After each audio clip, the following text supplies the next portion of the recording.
Welcome back, Madam Witness. Thank you. So now we should move on to the abuse of the justice sector institutions by the executive.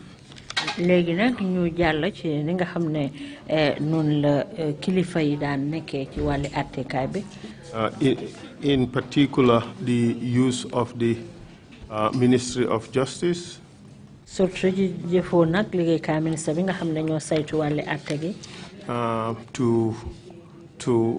help the executive abuse the processes of the courts. The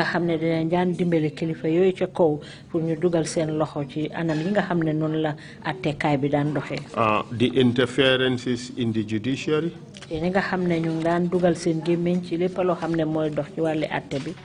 relationship between the bar and the judiciary. Especially the protests that have been made by members of the bar. But also to look at this from the experiences that you had in several cases. Or in cases that you know about. But did not necessarily participate in. And just to set the context, to examples like, say, for instance, the Ministry of Justice coming up with cases that would not ordinarily pass muster, cases that just do not necessarily establish any prima facie case, let alone have any hope of securing a criminal conviction. To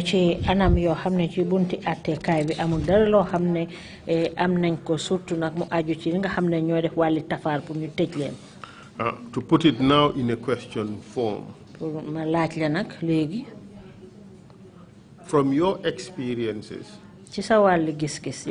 in which way would you say that the Ministry of Justice was used to secure Yaya Jammeh's wishes by way of using the prosecutorial power that is vested in the DPP? Ci yow nak sa wàlli gis-gis président Yaya Jammeh ci yan doole la daan sukkandiku pour dugal loxoom ci li nga xam ne mooy bunti àtte gi fii ci biir réew mi. Well, I know for a fact that in some of these cases, xam naa rek ci yenn case yi, it was obvious from the stage at which the State Council offers opinion on the case that there's no prima facie case to take the matter to court. Ci ni nga xamee ni nag mooy ki prosecutor bi ni mu koy doxalee moo wéré ne rek amutoon benn éene lu jëm ci mbir mi pour ñu àggale ko ci code yi. But yet the cases find themselves in court. waaye ba léegi rek da ngay gis ne case yooyu danañ dee àgg ci court bi. Those suspects get arrested, detained, and charged. ñooñu nag danañ leen mujjee jàpp dal di leen teg benn place teg leen tuuma. And sometimes taken through a trial. léegoo léegi ñu yóbbu leen ci ab àtte. Only to be found not guilty at the end. mujjee gi sax danañ gis ne loi toppatul leen dara loolu la ñuy mujjee dogal. What cases do you have in mind? Yan façon yi case moom nga wax ni? Well, for example, the two cases that I mentioned before. Comme ci misaal rek ñaari case yi nga xam ne moom laa fi wax ci gannaaw. In which there was no prima facie case against the accused persons, that is Babu Jangha and Alaji Nying at the court martial. Mu ngi mel ni rek Babu Jangha ak Alaji Nying ci court martial bi amul dara lu leen topp. So you wonder what the opinion was at the Attorney General's chambers. Da nga jaaxle nag lan moo doon nag li xalaat bi dox ci Attorney General chambers. And the justification for actually prosecuting that case. Ak li wiral nag pour ñu àtte leen. In that case, what kind of evidence was presented before the court martial against these two individuals? Ci kaw loolu nag yan façon yi seede lañ teewal ci kanami attekaay soldaar yi pour teg ko ci kaw ñaar ñi. The only evidence that actually mentions their name. Finde bi nga xamne rek mo tuddu sen tour fofu.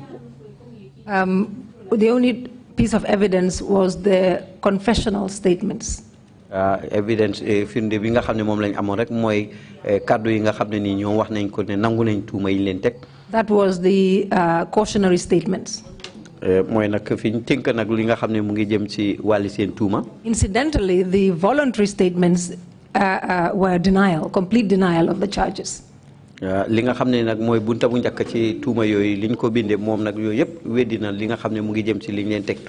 are the statements that they made voluntarily, with the charge put to them. They denied the charges.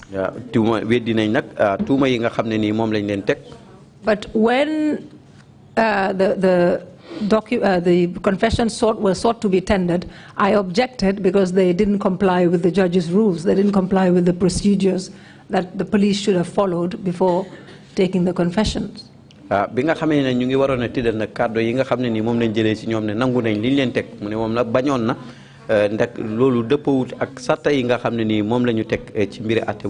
example, in one of them, there was no independent witness. Independent witness.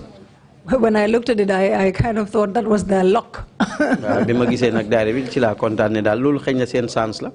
for the other one, I believe another omission also, another lapse in the procedure of taking the statement. I believe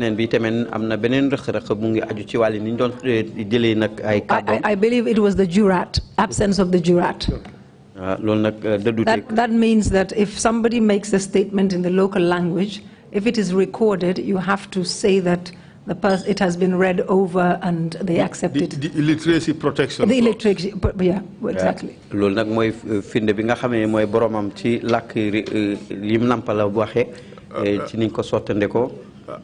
We would come to how the judges dealt with that. Yes. But you raised the issue of the opinion of the Ministry of Justice. Are you suggesting, therefore, that the AG chambers ought to have known at first brush that there was no case against these individuals?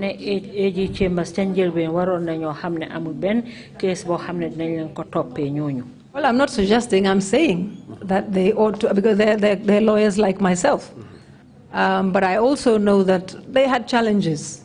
They had difficulties, shall I say, which former Solicitor General enumerated, I believe, from the perspective of somebody who had been there all his practice. And sometimes, well, we understand that sometimes an opinion is given that there is no case, but yet that would be overruled by the DPP, for example.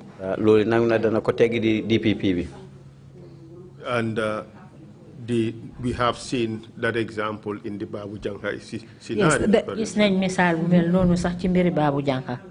there's also Hamadi Sow's case also. That happened also. In fact, in Hamadi Sow's case, they had come to court and on several occasions said that they were going to withdraw the matter, but they never did. About 2 years, I think. So let's go back. Yes. Let's go back to the Babu Jangha case. How was the matter disposed of in view of the defects that you were able to identify on those cautionary statements? I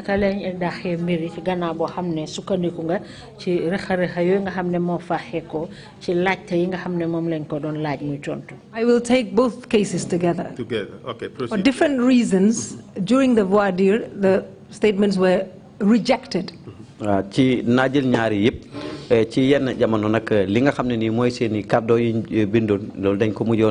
Leaving zero evidence against them. We have not even come to the point of prima facie case. Yet the General Court Martial convicted them. court martial bi dal dina len tek daan of concealment of treason. Ne dañ noppé won lo xamné mu ngi jëm ci wàllu suufu nguur. And sentence them to 10 years each. Té tamen tej len lu dem ci fukki at kenn ku ne. Your mic, lead counsel. Let's try to understand this. What was the initial charge in these two cases? They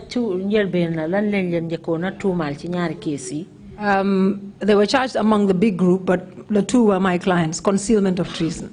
ñom na dañ leen chargeon ci groupe gu magge waye ñom ñaari clientam yi liñ leen tuumalon mo nek ni dañ noppé won mu xuto go xamne mu ngi jëm ci wali suufu nguur. So the initial charge was concealment of treason. Two counts, yeah. And they were convicted for concealment of treason, even though there was no admitted evidence against them. Mo melni lañ leen tuumal yoon daf leen daan ci ne dañ yëgoon li nga xam ne mu ngay xew ci wàlli suufu nguur ba pare waxuñu ko dëggal nag amuñ yeneeni bunta ci ñoom waaye bunta bi moom ci la leen yoon daan. No, other witness mentioned their name even. Amul beneen seede sax boo xam ne tudd na seen. That is why I said zero evidence. Moo tax ma ne daal amatuñ benn firnde seen kaw. I mean, that is a serious travesty of justice. Was the matter appealed?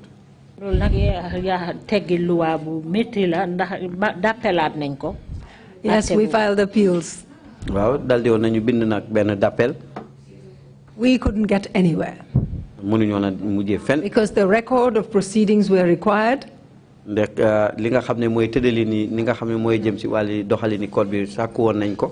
we couldn't get the clerks to bring it forward. Counsel, don't ask me one thing after another, and one of my senior counsels in the case once said to me, Nene, why can't you leave this case? Leave it to drop the appeal. But that has serious constitutional implications, because here is a person who is being denied justice. The person is being denied access to the courts because you can only access your appeal through the record, and there is no record. loolu na dafa mel ni yaaxal na nit ki li nga xam ne moo di yelle fam ci wàlli àtte ci yooni dëgg boo xam ne moom lañ ko war a jox ndaxte nit ki doo ko mën a àtte ci yoon te amuloo li nga xam ne moo di record si aju ci wàlli mbiram. We wrote to the court martial, we did everything we could to have the records, but they were never forthcoming. bind nañ ci côté soldat yi bind nañ lu ne rek pour rek waaye mujjewu daal sottal. That is really serious. I agree entirely. And the Hamidou Sow case,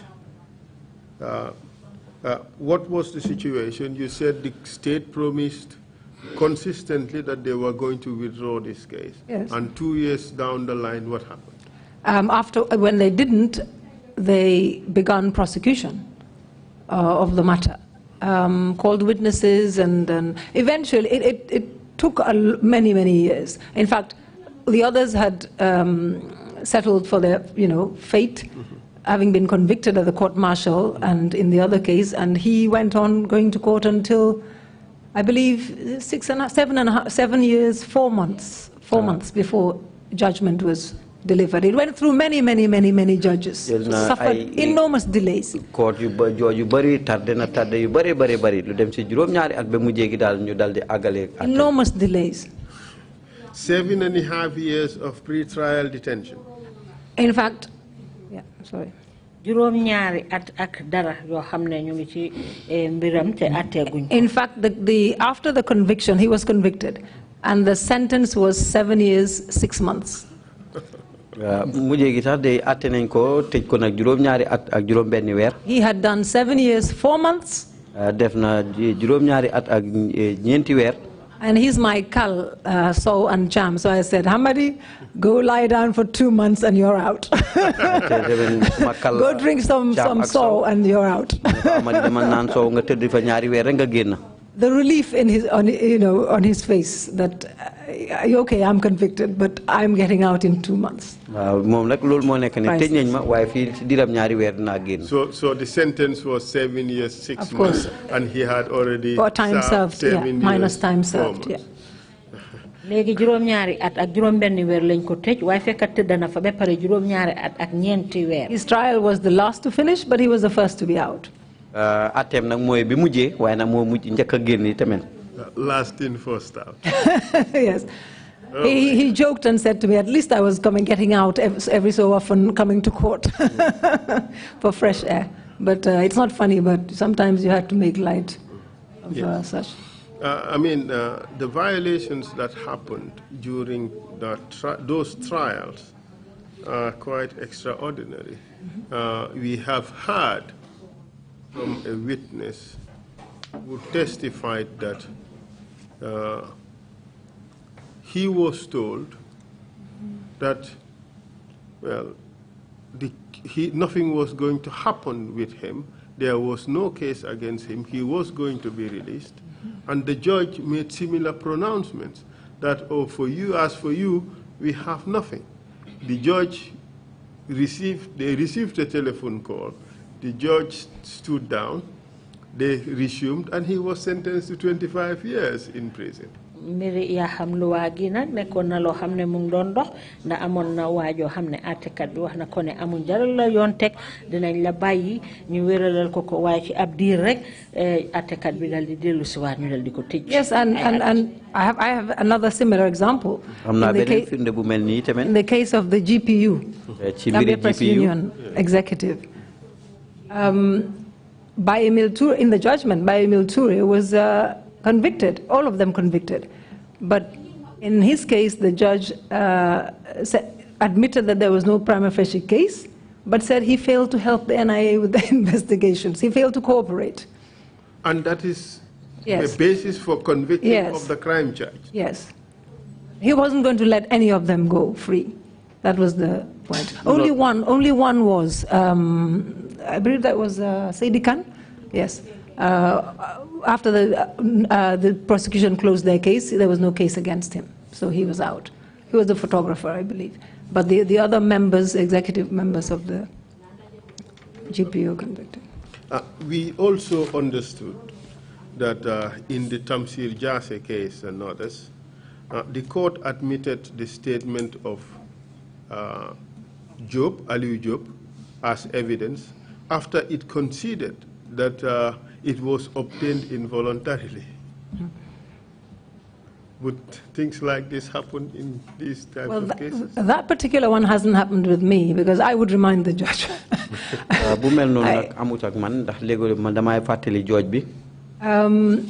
My experience. In fact, Amnesty International they have it captured here, and it says Amnesty International had similar concerns during the course of the treason trial when one of the accused, Ali Job, made a statement to the investigation panel during the pre-trial detention, claiming that another defendant, Tamsir Jase, had aided and escorted Nur Cham, prompting Jase's arrest. I would translate this, I will interpret this later. The defense counsel challenged the voluntary nature of Job's statement, claiming that it had been obtained illegally under conditions of torture and therefore was inadmissible as evidence. The court agreed with the defense counsel about the involuntary nature of the statement, but allowed the statement to be considered in court as evidence in violation of fair trial standards. Lim wax fi moy ne ci biñoo atté Tamsir Jase nguur gi dañ dugal wax goo xam ne Aliou Diop moo ko waxoon ne Tamsir Jase moo dimbale Ndour Thiam génnee ko réew mi so lawyer Tamsir Jase bi wone ne Aliou Diop day ba moo wax loolu dañ ko mbugal moo tax mu wax loolu court bi d'accord ak lawyer bi ne waaw loolu mu ngi mel ni Aliou Diop waxu ko ci coobareem dañ bañ ko do mbugalee forcé ko ci la wax waaye ci kaw te loolu taxut court bi d'accord ne ñoom loolu nga xam ne loi daf ko tere ñoom dinañ ko jël dugal ko ba pare boole ko ci jéego yi nga xam ne moom lañ war a seet pour àtte Tamsir Jase ndax moo def liñ ko tuumal ndax defal luñ ko loolu so te loolu moom yàqaluwaa la. Counsel, that was very improper. That was very, because the Evidence Act is very clear on that. Confessions had to be proved to be voluntary or to be admitted. Otherwise, they cannot and should not be admitted. Of course, the case of your client, Hamadi Sow, is also reported in this article. And it is suggested that State Council Mali Woods told the court that they intended to discontinue the case, but it was unclear if the charges were formally dropped. Upon hearing this announcement in the court, Sow's lawyer told his family that he would be released soon. However, Sow was not released from detention approximately until 18 months later. Well, that probably was towards the end, just before the trial got going. But for about 2 years or about 3 years, they had been saying they were going to withdraw. So it wasn't just Mrs. Wood, it was one state council upon another. And you got the feeling that they were getting instructions to go ahead with this prosecution, even though they didn't believe. I know Mrs. Wood didn't believe in that prosecution. She didn't tell me, but I knew she did not. She had to. We have received evidence from Solicitor General Cham Pt2, sorry, from Marena, that in a lot of these things, the DPP received direct instructions from the President or through the Attorney General. Or the President. And that the considerations were politics instead of law. Do you have any reason to suggest, to believe that that may not be the case? No, I don't have any reason. I mean, it could very well have been. Okay. Mr. Marena has been in that chambers all his practice, Mr. Marena legal practice, so chambers I would trust his opinion. So let's talk about the independence of the judiciary. During the Jammeh era, I know that you have made an interesting distinction between cases in which the executive had an interest and those ordinary cases in which there was no interest.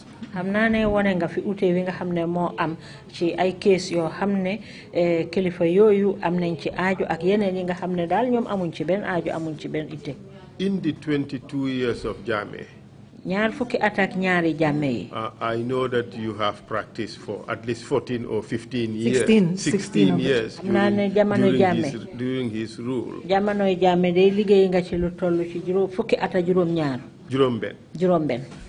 Would you say that there was independence of the judiciary during Jammeh's time?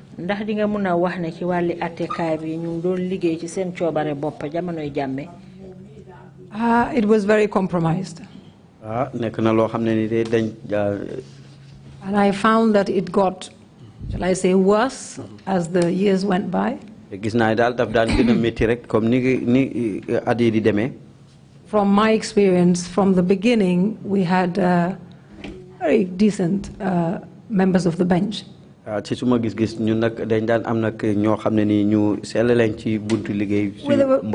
a few exceptions. But as time went on, particularly around the 2006,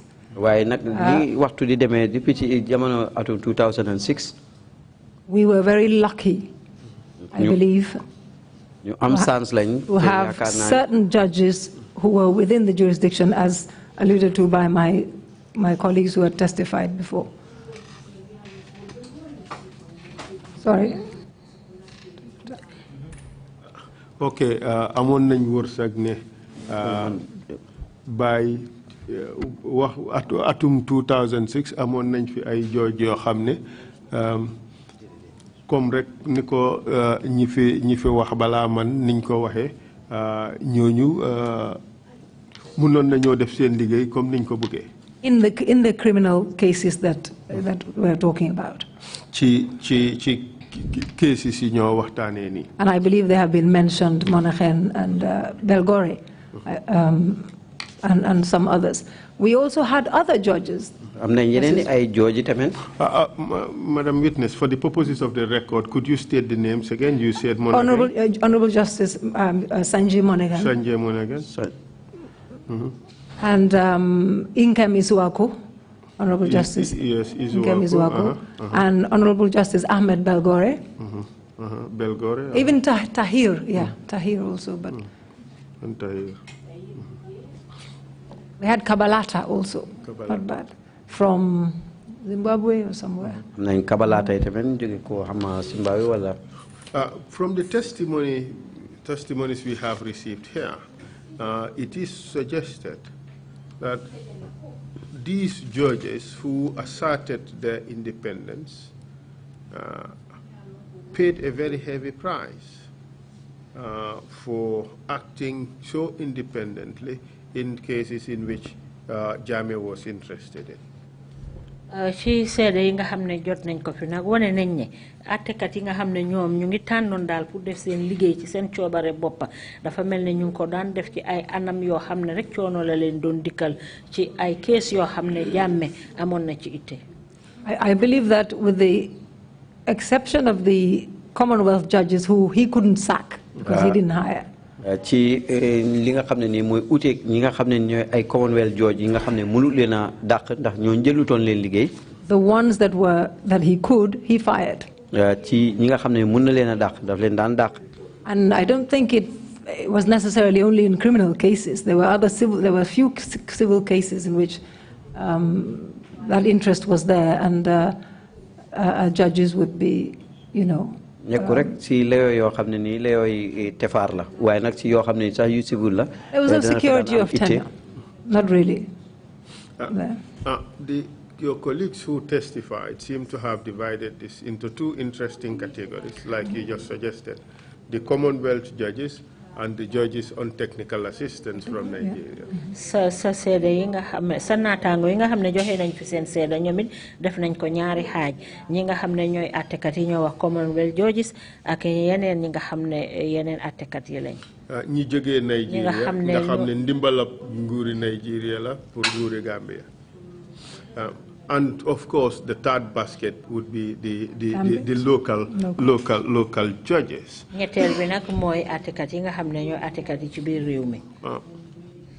What seems to be clear here, and confirm it for me, if you agree, is that for Commonwealth judges, they would refuse to renew their contracts when the contracts expired.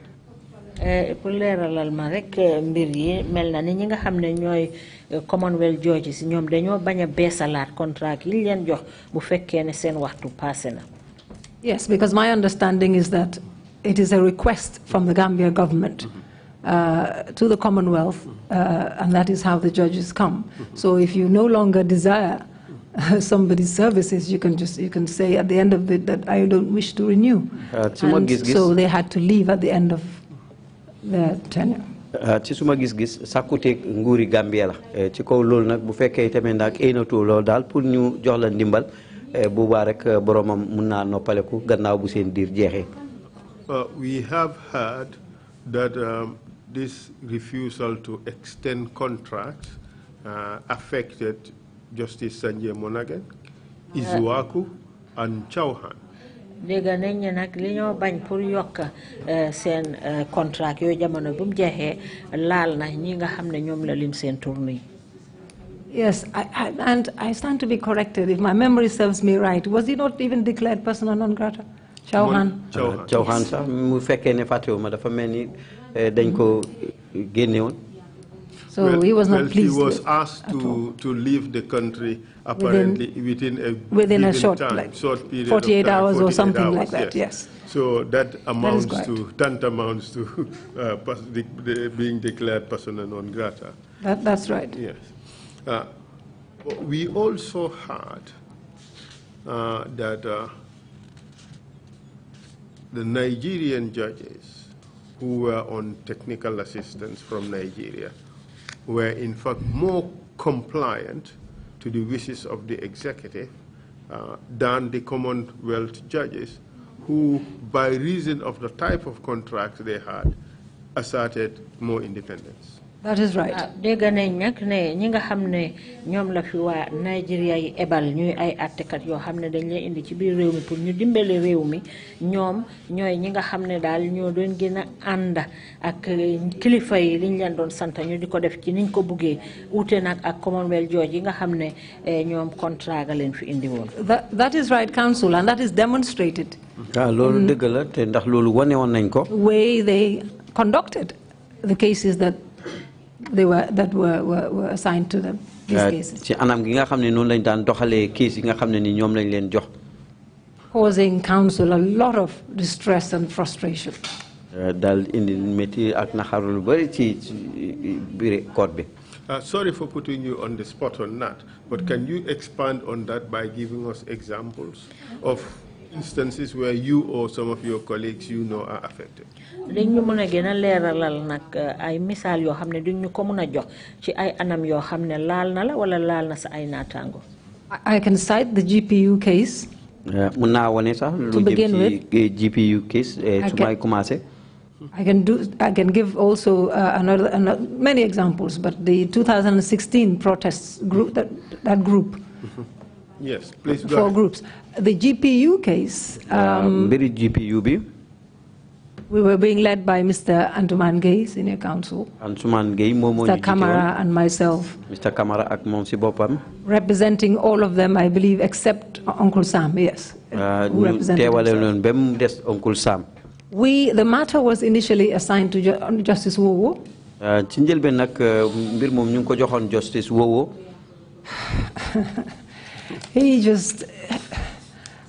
We were frustrated with him. daal amoon nañ naxar lool ak moom. From the beginning, you just knew that this is leading to conviction. ci njëlbeen rek xamoon nga ne daal lii fu muy mujjee rek mooy ñu tëj leen. He would be very intolerant towards counsel. dana daal nekk koo xam ne ni ku ñàkk masala ci kaw counsel yi. He would overrule every objection. dana teggi daal bépp loo xam ne ni counsel dingal na ko. Sometimes without even hearing it till the end. And bépp tiqa buñ ekkati rek dina ko daaneel tegee ko ci biti léegi sax di ko déglu. And we even had to walk out. Withdraw representative and walk out of the court. léegi sax ñu gedd court bi génn nag suñ bopp sax ci liñ taxawal nit. He insisted that all the witnesses were going to give evidence in camera. daal dina waxee tamit ne seede yëpp daal dina ñëw teg seen seede te tamit daal. Despite there were only 3, mind you. There were only 3 witnesses. te ñetti seede rek lañ woon. But only one was listed as an NIA officer who we took first, was the first witness to testify, because they would normally come and say they're NIA officer, they don't want to be identified, and it will be conducted in chambers. kenn rek moo ci nangoon ñu wane ne sax ne NIA la ndax lu bari dañuy wax ne NIA lañ te bëgguñ nit ñi àtte leen ci place bi ñëpp di seetaan.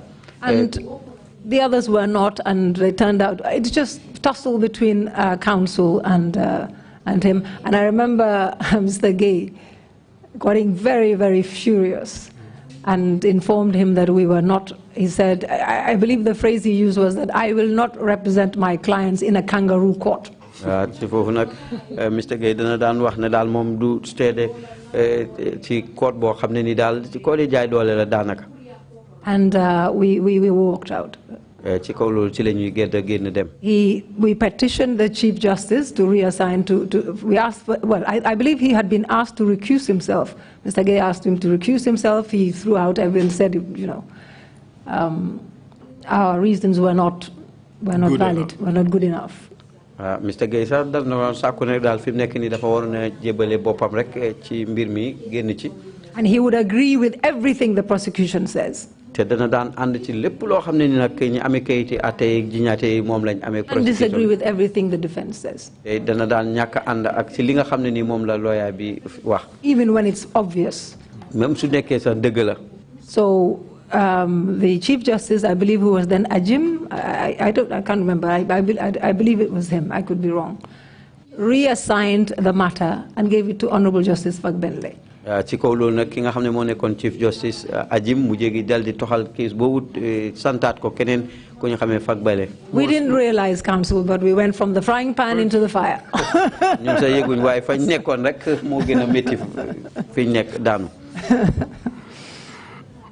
From biased judge to an even more biased judge. Well, it turned out to be. It turned out. He, in the way he conducted himself, was slightly different approach. Whereas Justice Wowo was shouting us down and, you know, openly and visibly hostile. Justice Wowo nak dafa nekkon ko xamni nak mom def lim daan def just rang la ko daan def. Honorable Justice Fagbele is not, is the opposite. Why Justice Fagbele nak mom ute nak mom tuti. And in the end, convicted all of them. Why nak si mujjental momit day ñepp la tej. He was more subtle in his approach, but secured the same objective and the same result. Very well. Melni mom mo gënon na dal ci nim doon jëflante yow way terewul dal mbir yeb ben jublu way bi la won. In your view, why do you think these judges were more compliant? I just want to add that he sent all of them to jail for 2 years, including the Sarata Jabi, who was breastfeeding a baby at the time. Lima ci bëgg yok rek mo nek ni ñom ñepp la tej ñaari ati kasso bokk na sax di Sarata Jabi mo xamne bo mu ngi nampal ben xalé bu ndaw. Did he take consideration of the fact that she was breastfeeding? Mom ndax bayyi won na xel nak ne Sarata mom mu ngi doon nampal. And that he had to take extraordinary measures because of the baby? Yes, he was, because most of the time the baby was in court. And when he cries, he has to be given to the mother. Console him. So, and it was after the conviction, it was drawn to his attention. And provisions of the law that said that she should not be sent to jail, because sending her to jail tantamount to sending the child to jail as well. Did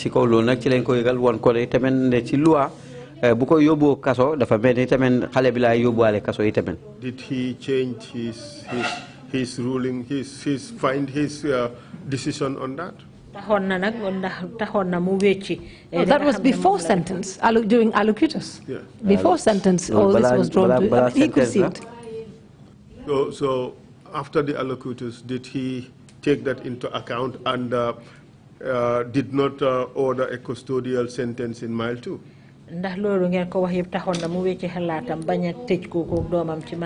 He did not. He sent her equally to jail with the others, 2 years imprisonment. And 2 of them, including Uncle Pap Sen, was not very well at all. So as long as the objective was achieved, nothing else mattered. That was my opinion anyway.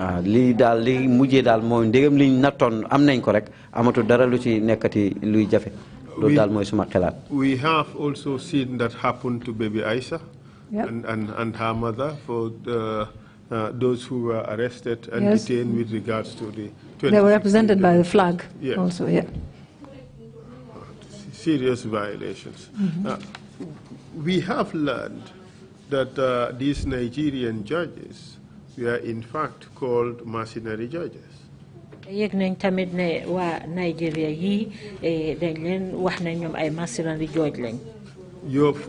from your own perspective, why do you think these people were called mercenary judges, and do you think they deserve that accolade? Well,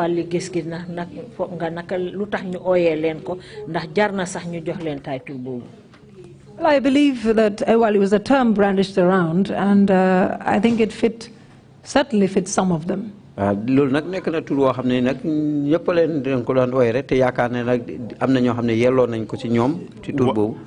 you say that? Yes.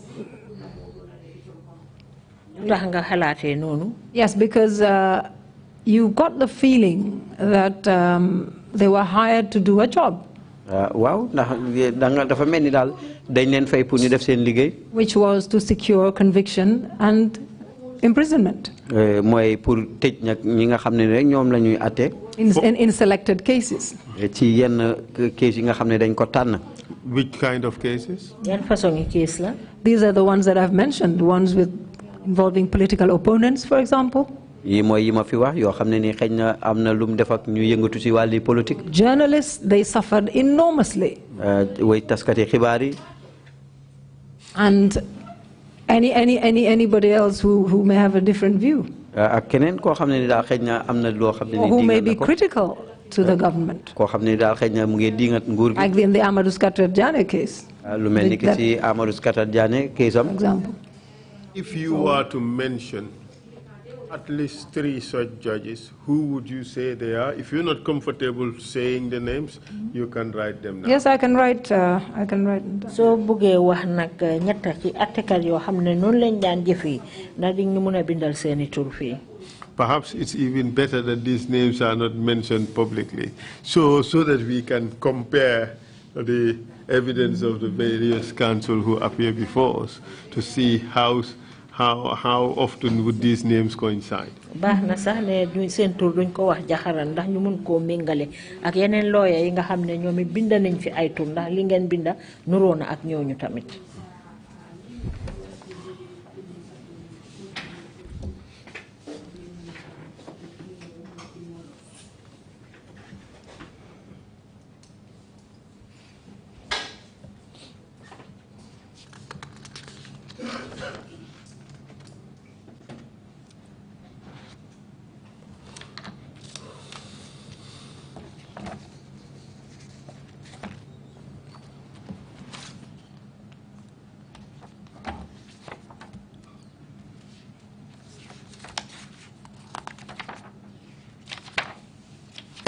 To name a few.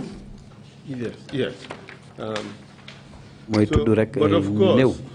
of course, these judges are quite a few. All right, quite a few. Could I label it compliant judges or mercenary judges? What would you? I'll leave it to you, counsel. Thank you. I'll say compliant / mercenary judges. Ndax mën naa leen a tuddee ay jooj yoo xam ne dañ leen daan jàppale wala ñoo xam ne dañ leen di fay pour ñu def seen liggéey.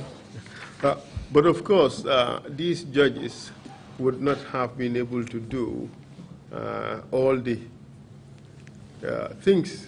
bad things that they did without any assistance.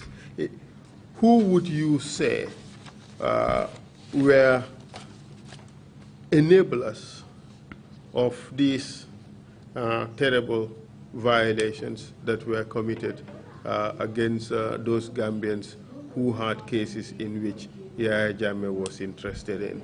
I'll give you back the list, and you could write the names if you have any opinion that certain individuals fell within that category. In particular, those who were administrators of justice. dëgg la de jooju yi nag ñoom duñ doon mën a def seen liggéey yu bon yi ñu doon def te amut ku leen jàppale ñan nga mën a lim nag ci ñi nga xam ne ñu ngi leen doon jàppale ci jëf yi nga xam ne moom lañ doon def nii dinaa la delloowaat kayit bi nga tànnal ma ci ñooñu. Yes, well, you hear rumors, but I don't want to. I don't want to speculate. I don't have any personal knowledge. Da nga daan dégg ay waxi ngunu ci biir rek waaye nag bëgguma of who interfered with the judges. I don't have. But definitely I know there was interference. And sometimes you get the feeling that they were working together with the prosecutors in order to secure conviction. But I don't have any personal knowledge to be able to name anybody. But the interference with the process also extended to harassment of defense lawyers. Have you had any such experience? Li nga xamne moy duggal sen loxo ci walli atté gi dem na be ci ñen ñi nga xamne ñoo di atté kat yi ndax yow am nga dara lo xamne laal na la ci yow. Amazingly, I count myself lucky. The most I have had is being followed.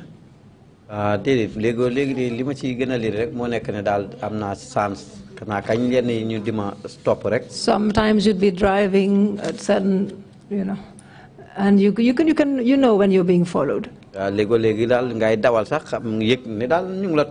happened on occasions. I didn't worry too much about it. I just took precautions and made sure I know where to go and when to go where.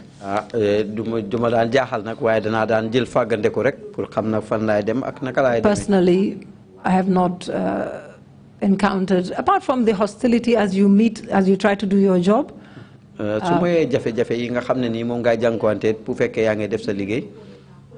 the constraints, but personally, I've been fortunate. How about threats or intimidation?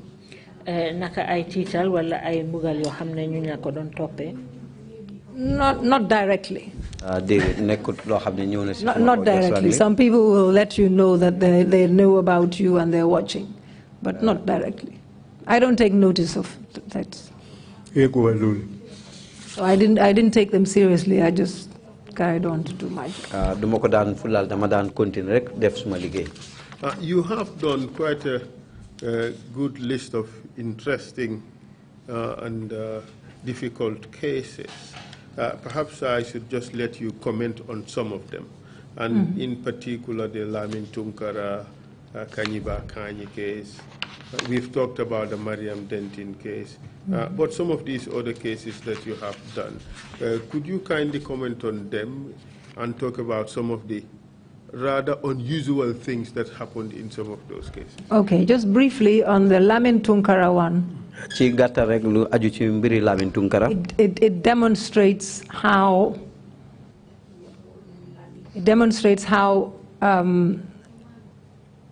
bad the situation was.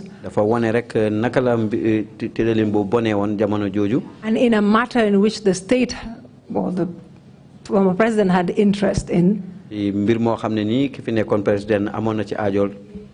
there were very similar things that happened, like disappearances. There was always arrest, detention, disappearance. And I found cover up. I was going to come to that. And cover up. After he was removed from there, they initially said he escaped. You wonder how anyone can escape police custody. And the matter wasn't even investigated. And for the record, the evidence presented before this commission is that he was released.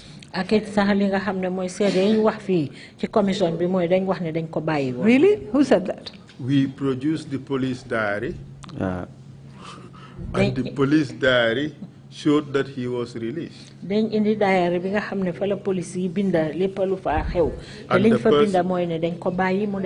the person who did the release testified before this commission, Lamin Cham. Did he say that he was released? Yeah. Did he give the date of the release? Yes. Which was? 25th day of March. We even produced the letters that you sent. After he got bail, I saw him. That was when they said, well, no, we have to wait for the superior officers to come. He certainly wasn't released. And in the end,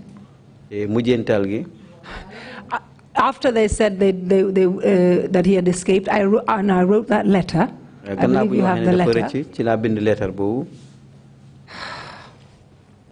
Well, we have received evidence from the junglers that he was killed together with the West African migrants. Yeah. Wow, ñun am nañ fi sédé yo xamné jongula seen boppa ñom ñi ko ray wax nañ ne dañ ko reyandor ak tukkikat yoy bay. Well, they may have released him into the hands of the junglers. That's the only explanation. Or the diary was doctored.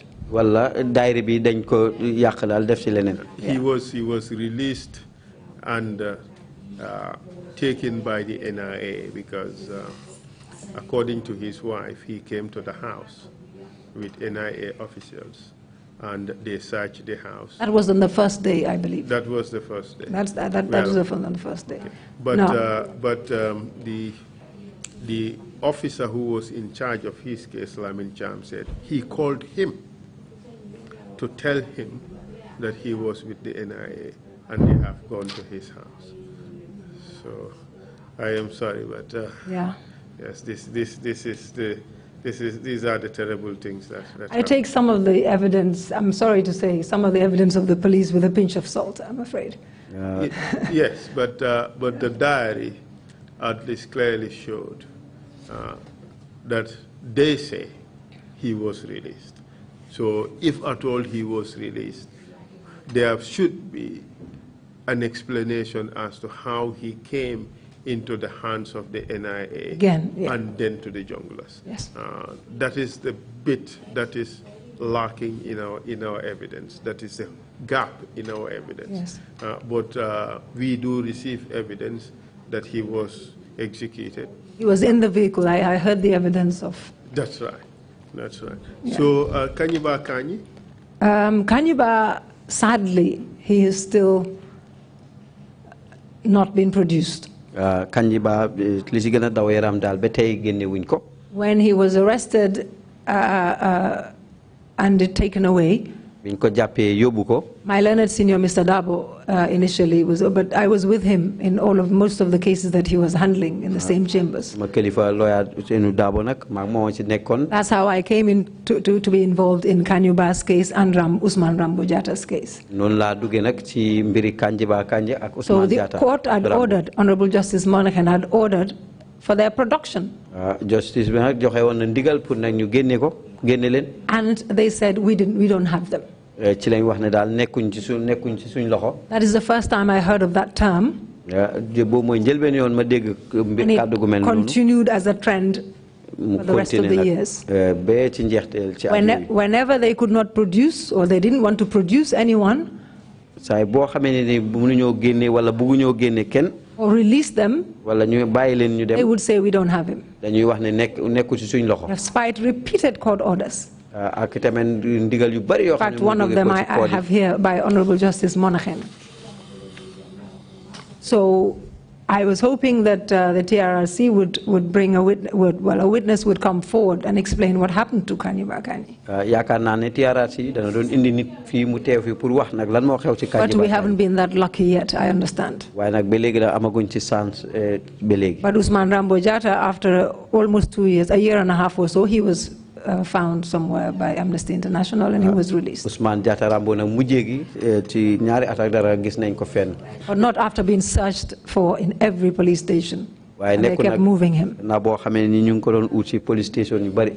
Usman Rambo Jatta was lucky. At least he is alive. Yes. With regards to Kanyiba, the only information we have is that on a particular date he was removed from Mile 2 prisons.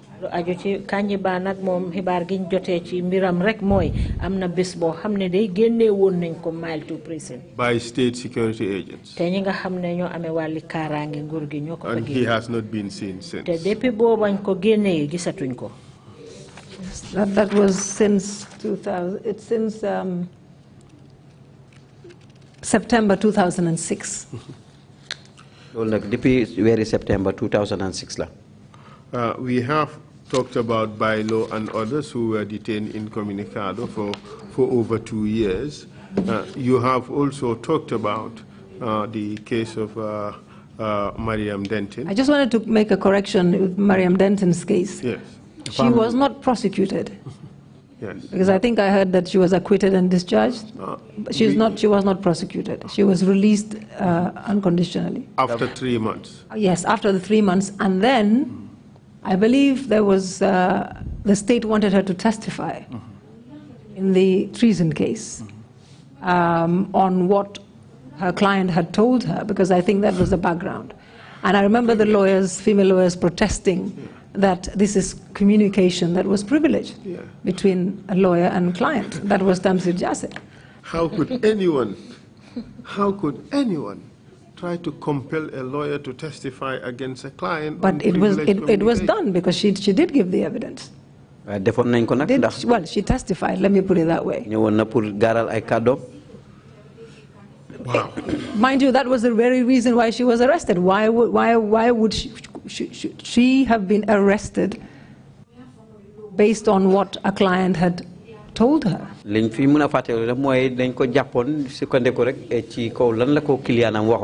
when the client was arrested and was being questioned, mentioned that he mentioned to her, something like that anyway. But that was privileged.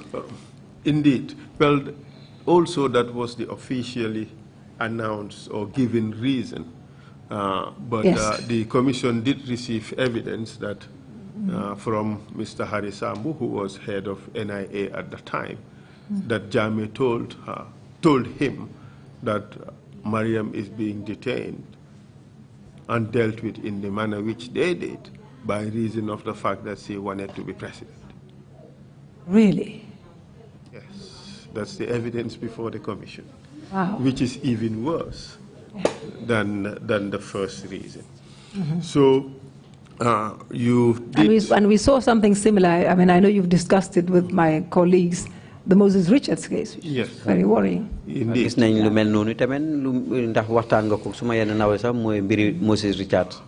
And from the list of other cases that you have in your statement, it appears that the government had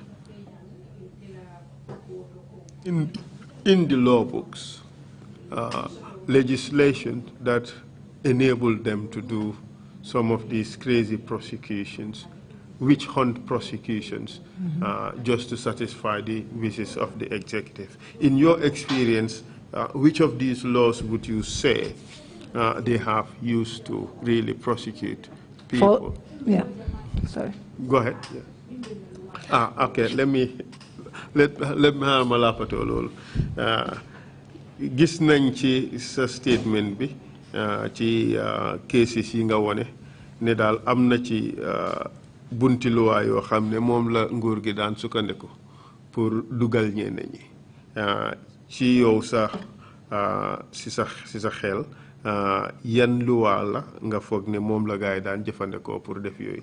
I think the most abused was false information, giving false information to a public officer. Bi nga xamne ni mom lañ gënon na xëtt nak moy biñ tek ne moy wax nak lo xamne ni du deug.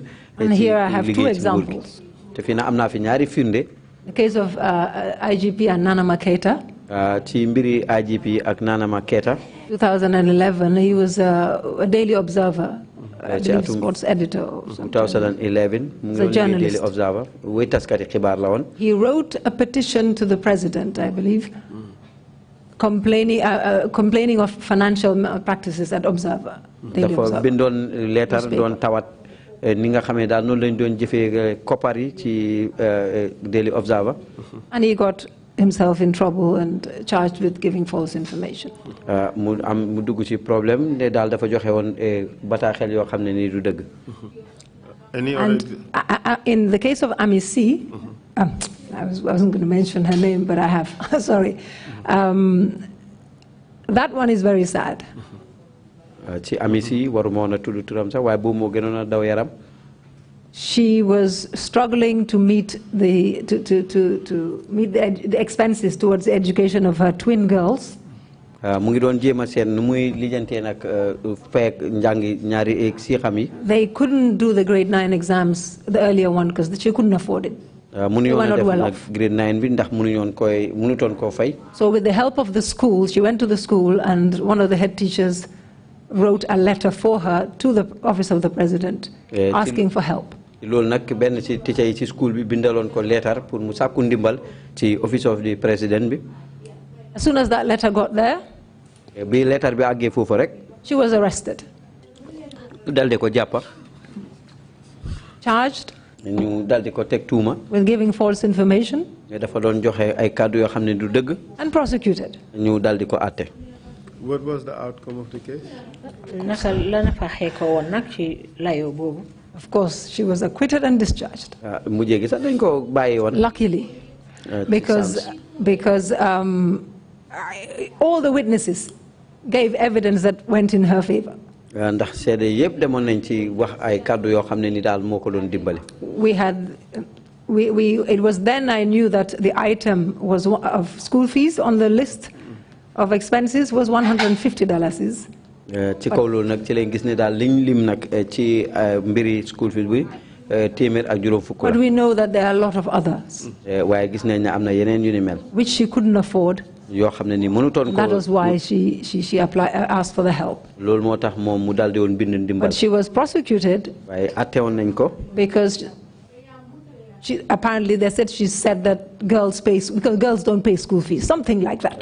maanaam sax dafa wax ne daal xale yu jigéen du ñu fay school fees daal lu mel noonu. And this was a poor woman. tey tamit kii jigéen la xam ne daal loxoom doon gannaaw doon jéem a fexe. This was a very emotional case for me to do. nekkoon na loo xam ne lu daw yaram. Even come to court, there was a day when she almost collapsed. bi mu ñëw ci court bi sax am na benn bés tuuti mu daanu. Because the thought of the president taking her to court, she was illiterate, was just too much to handle. mbiri président bi di ko yóbbu court te moom jàngutoon. And so you wonder how this sort of case got to be prosecuted. It was prosecuted by the police. At which court? Bundung Magistrates Court. Total abuse of this prosecution of this offense. It is. Sometimes some of these stories are just simply unbelievable. Yes. But a good thing came out of it in that I solicited help from one of my friends who had a school, because I said, I thought to myself, if the twin girls still couldn't take that grade 9 exams, then she would have been prosecuted for nothing. So because they were willing, I called them in, they were willing to continue. Edward Cisse, that was Worldsley School, primary school, accepted them, and they passed with flying colors the following year. Fantastic. And they went on. So at least that good news came out of the misery that their mother was put through. Well deserved, for that matter. We do understand that the issue of false information, the lawyers were able to find a loophole in the law. That the law was giving false information to a public servant. Yes. And once that loophole was discovered, it was to the displeasure of the president, and something was done to plug that loophole. Could you tell us about it? Yes. Unfortunately, for these two, they came after it was plugged. After the loophole was plugged. Yeah. And but that is true. I didn't have a case before, but I had the two afterwards. Okay. And I could see that, because we had to try to find every single hole in the prosecution's case, because we knew that everything else was against us. And by everything else being against you, you're referring to the prosecutors, looking for conviction and not looking to applying the law. Yes. And then you have the judges. Some judges who are very willing to oblige. Yes. Terrible situation. Okay. And in this particular instance, the law was amended to say public officer. Public official. Official, yeah. And thereby including all sorts of cases of alleged false information given to President Cham. Yeah. Wow. Many people, particularly civil servants and others who petitioned, landed themselves in court. ñu bari di ay nit ñoo xam ne ni daal dal dinañu bind ay tawat dañuy mujjee ci court bi. And what other law was used? The economic crimes. They are causing financial loss to the government. Yes, economic crimes, the kasara. And here I will cite Pasala Jeng's case. Former mayor of Banjul. Frivolous charges. 6 or 7, I think. Abuse of office, neglect of duty, economic crime, the works, for things that weren't even worth it. And not returning per diems when in fact the evidence shows that he was the only person who had returned per diems after a trip was cancelled. Things like that, really. And it's unnecessary. He was acquitted and discharged by Justice Monaghan. And in your view, what motivated these charges? I believe it was political. And because he was an independent candidate for Banjul, and he won. And as a Banjulian myself, I know that efforts were made to take him over to the ruling party, but he insisted on. So that I know personally, and I'm sure that may have played a part. But in view of his acquittal, did he maintain his mayorship position?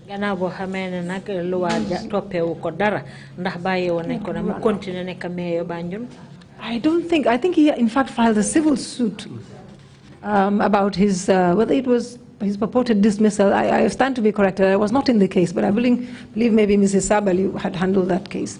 There was another case anyway, but his time was wasted because he was going up and down court, and it would have run. The term would have run out. You also mentioned the Lansana Jobate case, the offense of broadcasting without license. Yes, that was another. Yeah. Yes, broadcasting without license. This was just a ridiculous. It's against him. A ridiculous case. Which would virtually convict anybody. We all use Skype. Right now we use WhatsApp. I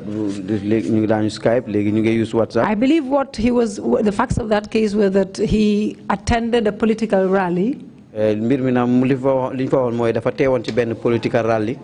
think he's into communications and etc.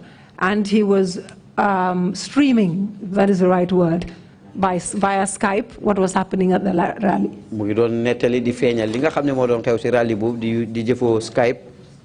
And he was charged, arrested, charged, convicted, and sentenced to a fine which he had to pay pending his appeal. He was defended by my senior, Mr. Dabo, but after his troubles, I took over and I did the appeal, and he was overturned, but it was overturned in 2017. Mr. Dabo nak moko jelon waye nak mu jegi ndek ay jaf jaf mu man ma jël ko ci loxom def d'appel bi after 8 years. After I can't remember the number of years, but I know that the original case, the case started. Okay. The appeal went on for ages. But I'm not sure it's quite 8 years, but it was a few years. Yes, I made a mistake in my citation of the year. No, I didn't. Okay, no, I made the mistake in the citation. Yeah. It was a few years, because the appeal takes time. I conducted the appeal, and he was acquitted and discharged, but he had already paid the fine, so perhaps we should try to recover that. Well, that is a case that would make all of us guilty. All of us guilty. Of a crime. All of us guilty. And it's cases like that you cannot not blame the prosecution. In helping realize that conviction. Because a lot of these cases should not have made their way to court. But they did, causing enormous strife to the accused persons, and some of them were not granted bail, and they had to serve out. They had to stay in jail until the end of their cases. It was a great deal of injustice. And there is another law that was used against political opponents.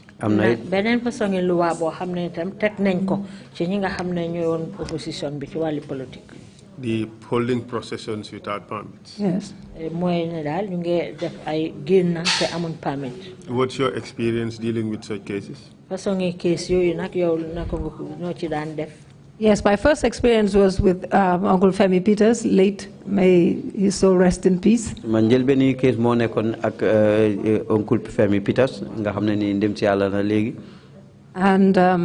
he was convicted and imprisoned. And his appeal suffered a lot of delays. And he served out the sentence and came out. I remember once, because I knew him well, friend of the family. His appeal came up in court, and I said to him, Uncle Femi, I think I hear that the president is going to pardon you. He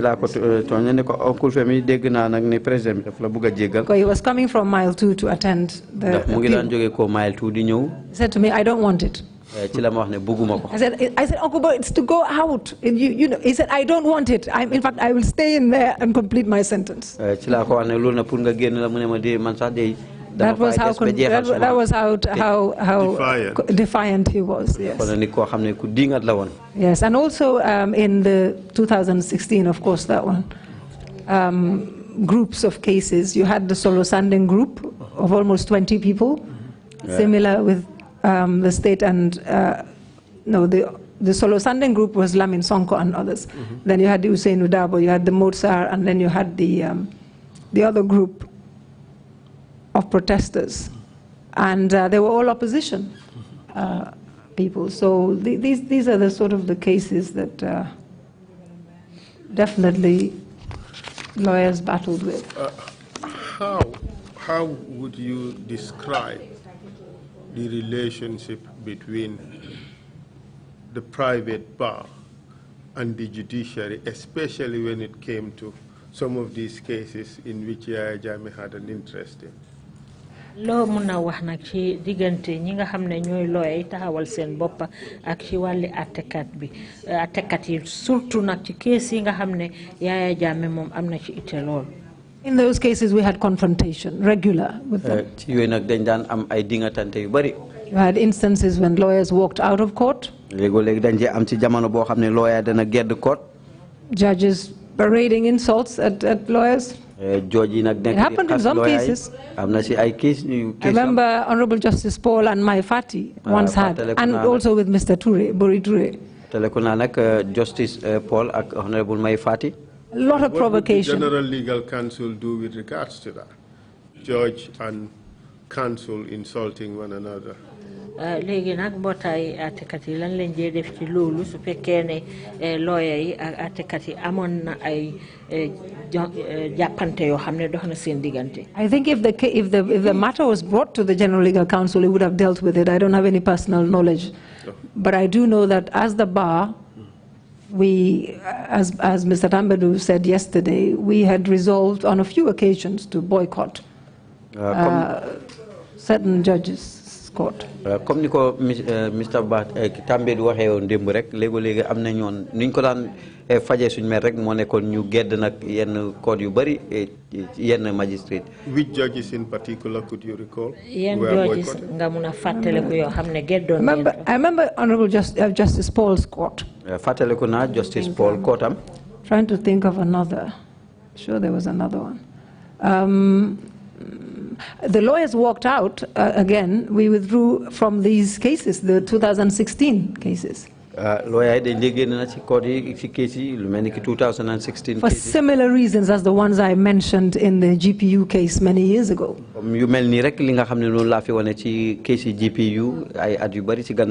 I believe it was Justice Dada who convicted. That was one of the cases. Justice Dada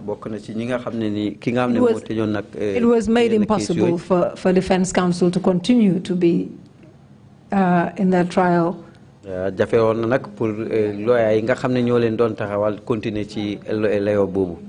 they all also didn't participate in that trial, and so paved the way for the judge to do exactly what she wanted.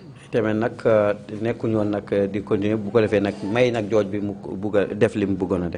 after all these hurdles, defense lawyers are able to make some good headway.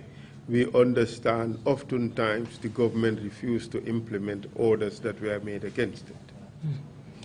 What do you say to that? Ak yu bari yi yëpp nga xam ne mu ngi doon am léegi-léeg nag ñi nga xam ne ñoo di nguur gi dinañ daan bañ dogal atte yi nga xam ne moom lañ atte loo mun a wax ci loolu. Refusal to comply with orders. Oh, God. That was very frequent. Loolu nag nekk na loo xam ne ni toujours la. From the grant of bail. Ci buñ joxee bail. Sometimes even after bail has been granted, they would refuse to. Citing one reason or another. Mainly the police and the NIA, in fact, also, and the prisons. Give us examples of a case. I don't want to go back to my senior's case, but there's one there. And who would that be? Just for the Mariam Denton. Mariam Denton.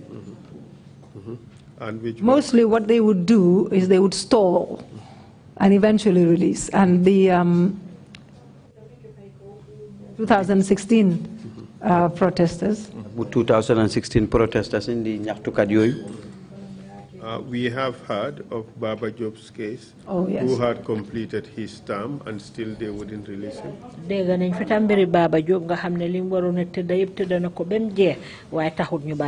Yes, I was not his counsel, but I remember reading in the papers, it was being covered in the papers that his time was up and but he wasn't released.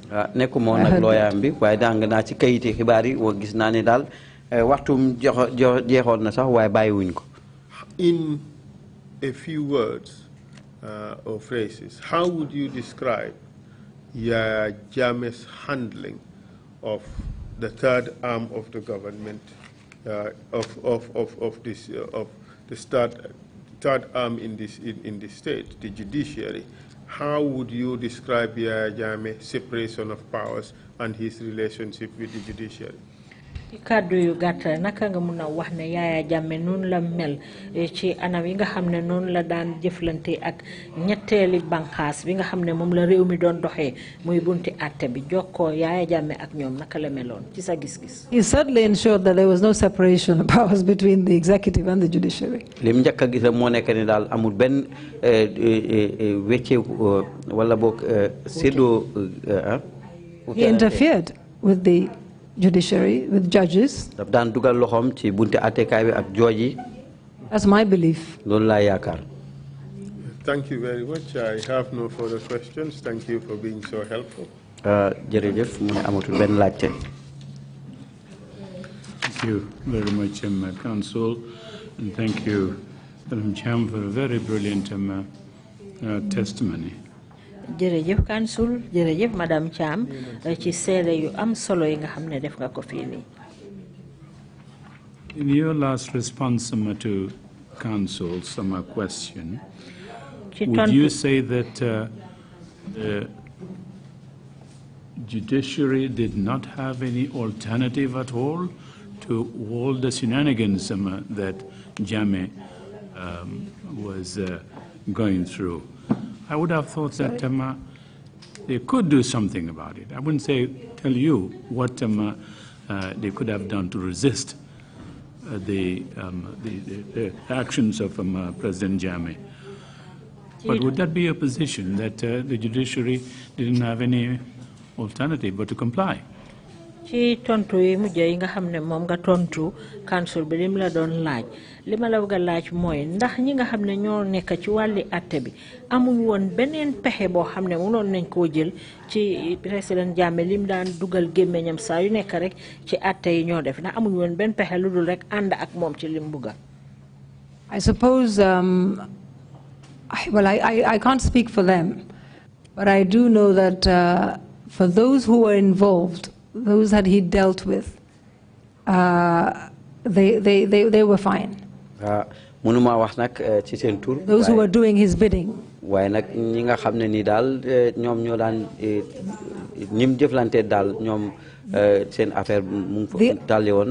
The others, I can say, turned a blind eye.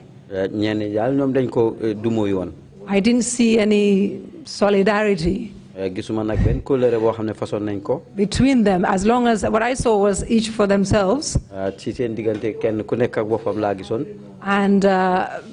mostly the Gambian judges were not handling these cases.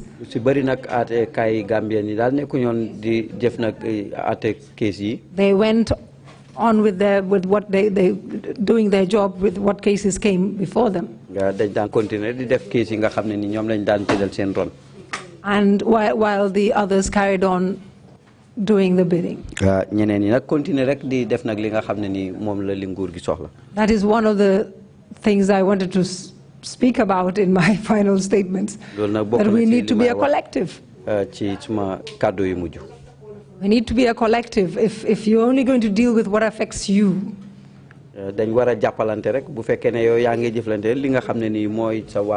what affects your colleague might affect you tomorrow. So, but basically, I don't know what they could have done, but each was for themselves. And I know that many of the Gambian judges didn't even want these cases coming near them. And were relieved that they were given to non-Gambians. Because they may not be able to resist. They may not have been able to resist. That's just my opinion, because I've spoken to some of them during that time. Splendid. Hold on to your points. I want to hear a lot from you during your final remarks. Commissioners, if you have any questions, please indicate. Commissioner Carr, you have the floor, please.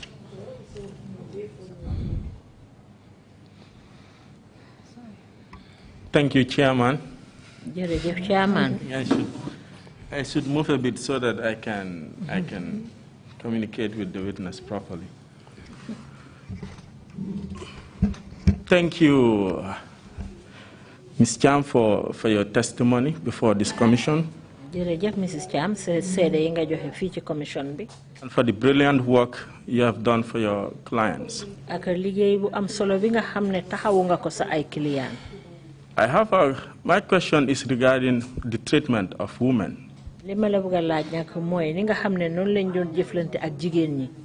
How do you think women's issues are generally treated, or were generally treated during the period under view? Naka nga gisee nag jigéen ñi naka lañ daan jëfalante ci seeni mbir ci jamono ji nga xam ne nii moom la ñoo waxtaanee nii. Well, I having been in the fight for the promotion and protection of women and children's rights.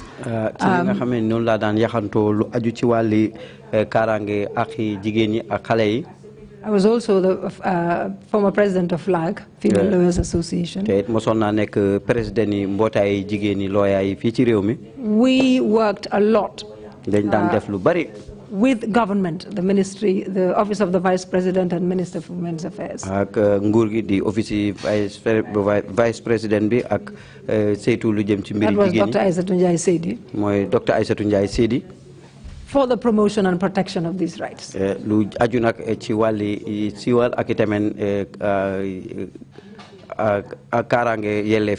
So I can say that most of the legal framework had been put in place, such as the Children's Act 2005,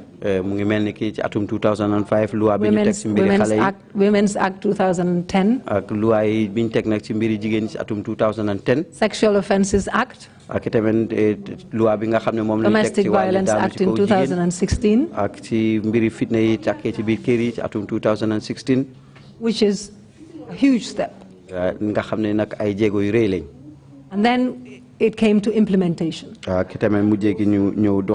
Because you can have beautiful laws, and if you don't implement them, they're of no use to the people. So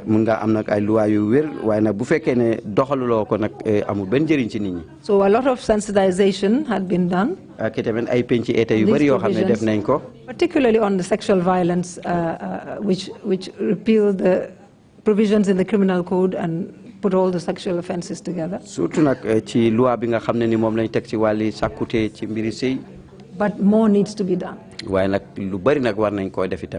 I was very shocked to hear the testimony of some of the witnesses before this commission. Amana nakar lol ak mbettel ci bi nga xamé dégg na sédé yi nga xamné ni amna fi ci kanam commission bi. Sexual violations of their rights.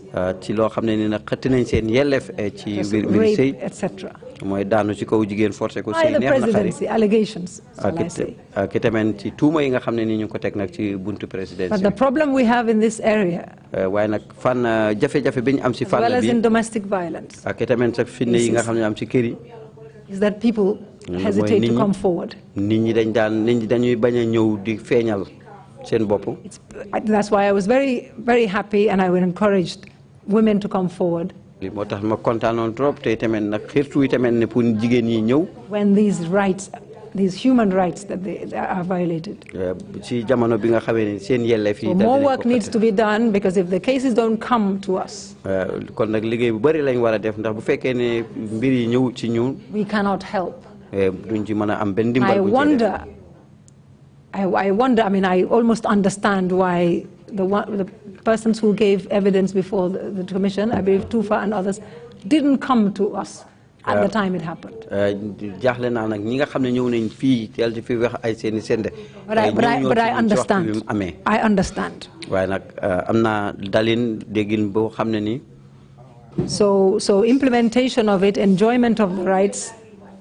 doxal nag loolu ak jëriñoo ci ba. need to begin with awareness raising, so that women and society will stop seeing these acts as something that should be hidden under the carpet. dafay doore rek ci anam gi nga xamee ne mooy ñun la ñu ubbee xeli nit ñi leen pour nag lii duñ ko teg rek ci suuf. Or just hushed up is a family affair. waaye rek dal di ko muqutoo rek ne daal mbiri kër ñunu neen la. Because many women are suffering in silence. ndax am na jigéen yu bari tey ñu ngi torox ci kaw. Many children are suffering in silence. am na xale yu bari yoo xam ne tamit ñu ngi sonn ci lii te ne dañ ko noppee rek. And a lot more work needs to be done. te lu bari nag war nañ koo def. But I want to say that they should not be ashamed to come forward. waaye nag dama war a wax rek ne waruñoo am gàcce wala ñu rus ne pour ñëw wax ko. The alleged perpetrators should be ashamed. ñi nga xam ne nii ñoom ñoo def ñaawteef yooyu ñoom ñoo war a am gàcce. But a lot has been in terms of other rights, such as equitable ownership of properties and things like that. Since we're talking about human rights, I restrict it to the ones concerned. Thank you again, once again. Thank you. Yes, Imam Yalo, you have the floor, please. Thank you, Chair. Witness, I would like to first of all congratulate you for all the good work you have done for women, children, and men in this country. Keep it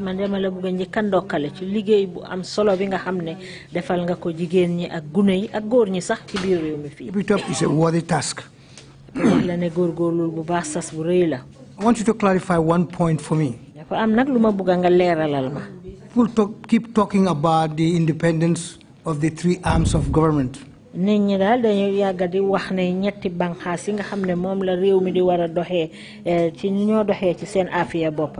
From what we have heard and seen in this commission, the misuse of power from the executive to the armed forces of the country, do you think that it is ever possible to have an independent judiciary? And of what use would that be to the nation? Thank you. Thank you, Imam, for that question. I want to say that at least post Jammeh era, we are very confident that we are on the way back to building. I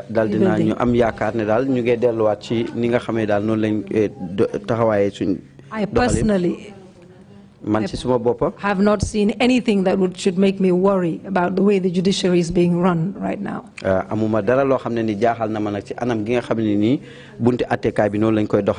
judges I'm appearing before are conducting themselves the way as honorable as they are. And that is trying to maintain their independence. So that the judgments they deliver reflect nothing but their knowledge of the law and guidance by the ethics of their profession.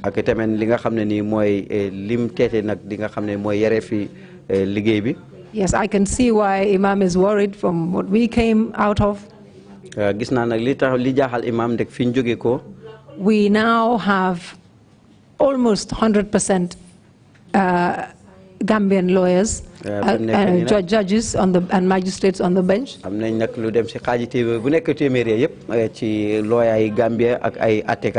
And I believe one of my colleagues said it. Being Gambian on the bench is very important. You care about what happens to your people on the country. Because anything you do, you will face people in this country. You will empathize. You will understand the cultures. You work better. And we have seen that already in many judgments that have been delivered since 2017, and that we can see a great deal of independence. And we hope it will continue. We hope we will never get to a point again where the executive, the president, or whoever is acting on his behalf will pick up the phone just like that and order for prosecutions and convictions and imprisonments. Yeah. Thank you. Does that answer all of it? Thank you.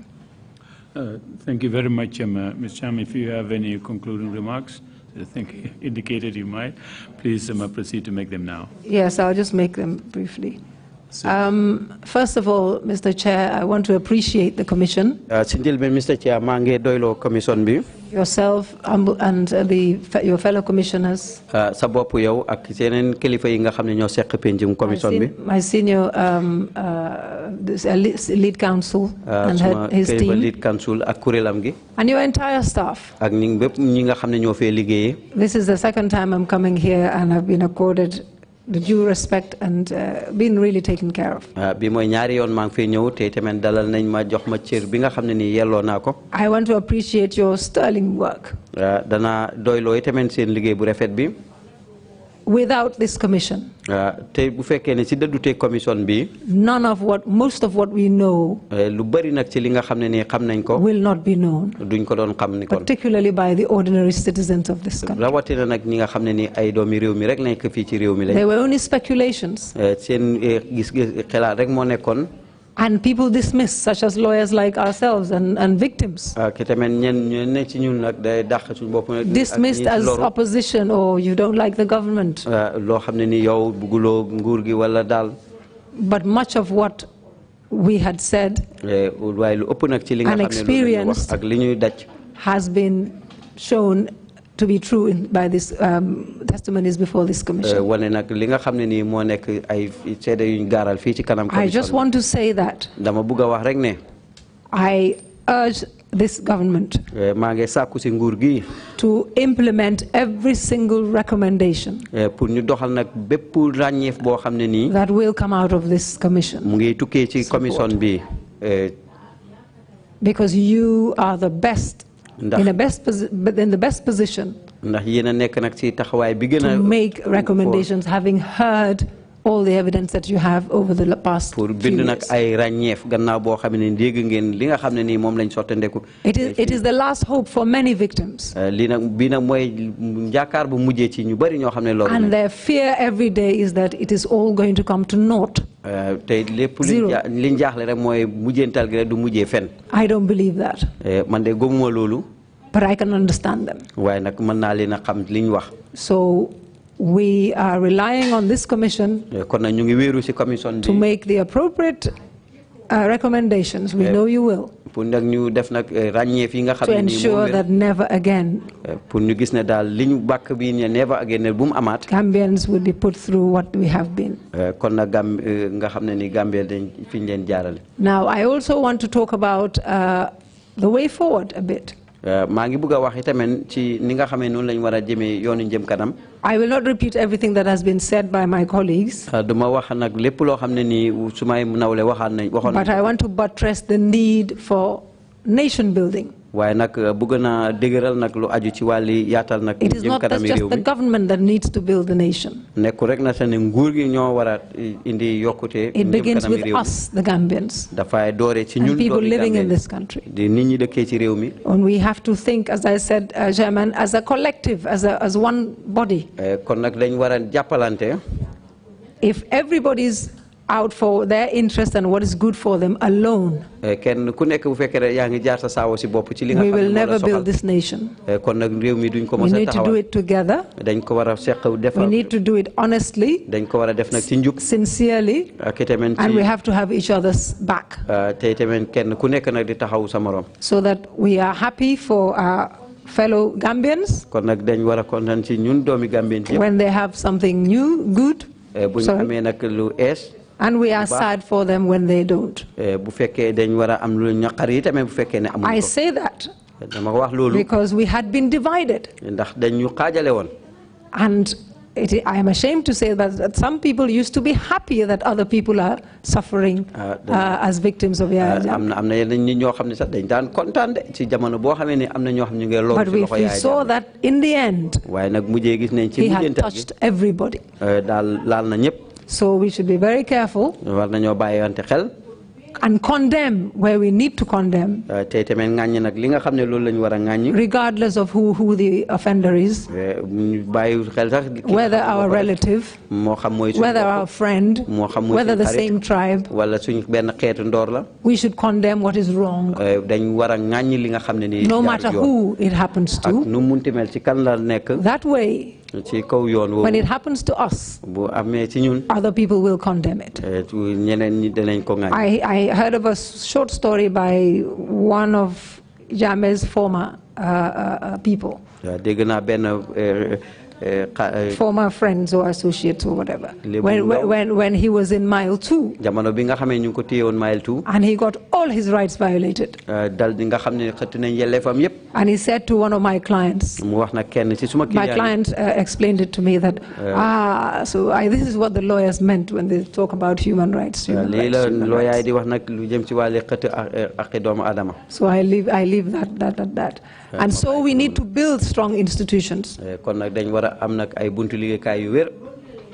An institution like National Agency for Legal Aid. You'll permit me to just say a little bit about this institution. This institution was set up by the government in 2008. Just as a symbol, I think. Because we had to report outside the Gambia on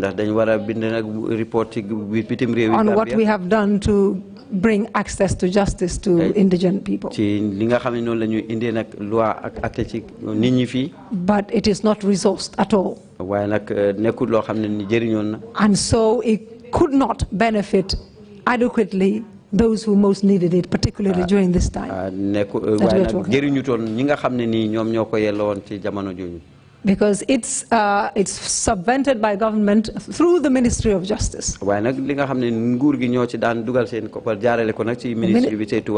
Technically speaking, we're all lawyers, but they are adversaries.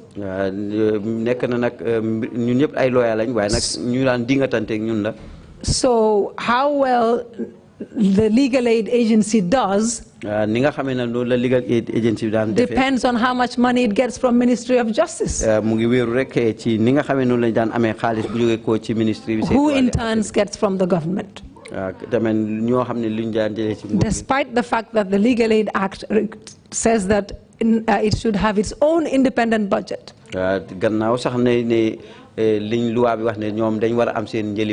It still has not. It gets given, I mean, I'm not blaming Ministry of Justice, they get given bulk amount because Nala is still sort of under them. And Nala gets given any amount, whether it's enough or not.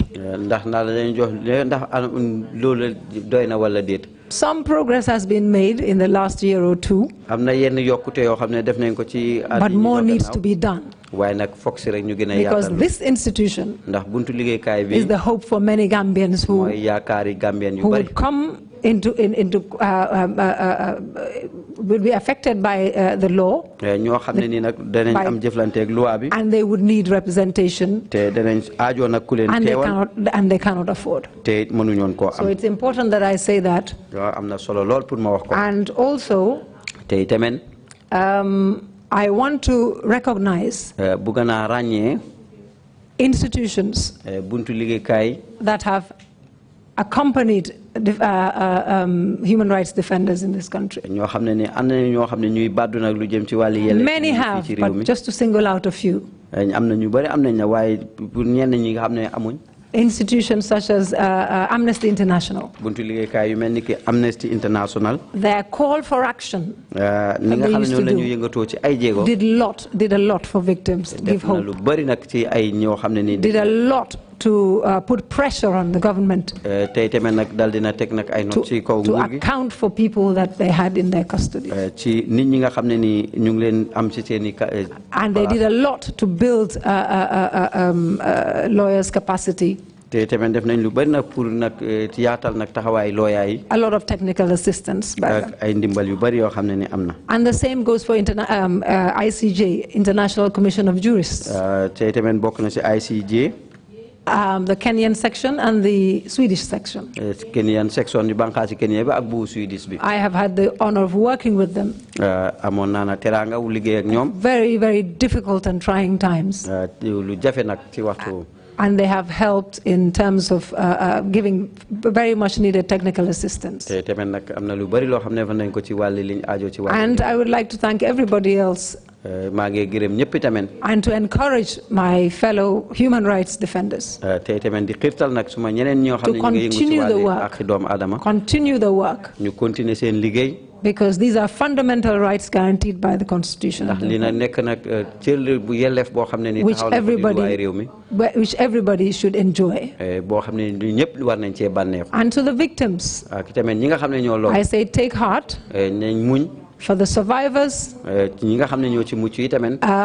let's keep hope that for this period, for these violations, we have entrusted our hopes and our dreams on this commission coming out with recommendations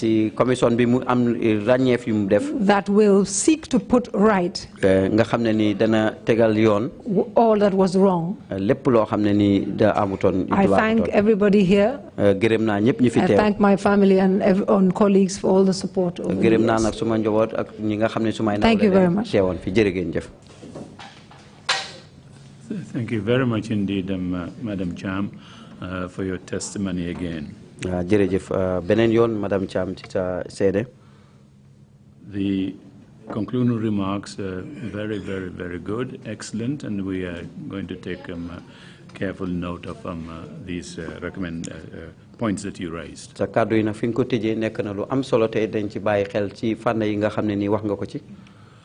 Our constituent instrument, the Trrc Act 2017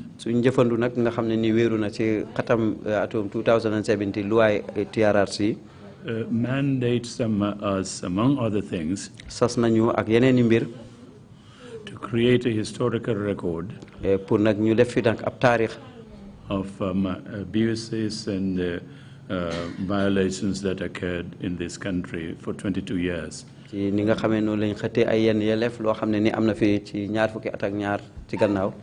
order to prevent and reading the portion of the Act that refers to recommendations and other things, in order to prevent a repeat of the violations and abuses suffered,